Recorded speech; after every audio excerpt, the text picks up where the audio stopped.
இன்றைக்கி என்ன பிளாக் பார்த்தீங்கன்னா, நம்ம இந்த ட்ரெஸ் கட் பண்ணி 2 டேஸ் ஆயிடுச்சு. ஃப்ரண்ட் டு பேக்கும் நம்ம அட்டாச் பண்ணி வச்சுருக்குறோம்.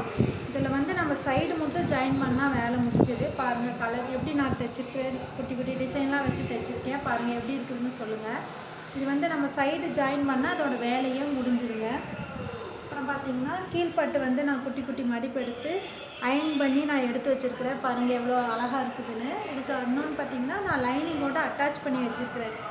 இதோட முக்கால்வாசி வேலை முடிஞ்சுதுங்க. இதை வந்து நான் மெயின் கிளாத்து பாருங்கள், இந்த மெயின் கிளாத்தில் வந்து இது ரெண்டையும் நான் அட்டாச் பண்ணணுன்னா எனக்கு வேலையே முடிஞ்சுது. இதை நான் டெலிவரி கொடுத்துருவேன். ஆனால் நான் இன்றைக்குள்ளே தைப்பேனான்னு எனக்கு தெரியல. தைக்கலான்னு ஒரு நம்பிக்கையில் மிஷினெல்லாம் எடுத்து துணியெல்லாம் எடுத்து தொடச்சி வச்சுருக்கேன். அட்டாச் பண்ணிடலான்னு நினைக்கிறேன். நான் பார்த்திங்கன்னா நான் ஃபைனலாக தைச்சிட்டேன். ஒன் சைடு ஃபுல்லாக நான் ஜாயின் பண்ணிட்டேன்.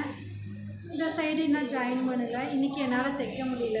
நாளைக்கு தான் இதோட ஃபினிஷ் பண்ணுறது, நாளைக்கு தான். இன்றைக்கி என்னால் முடியல. பாருங்கள் ஃப்ரண்ட்டு பேக்கு.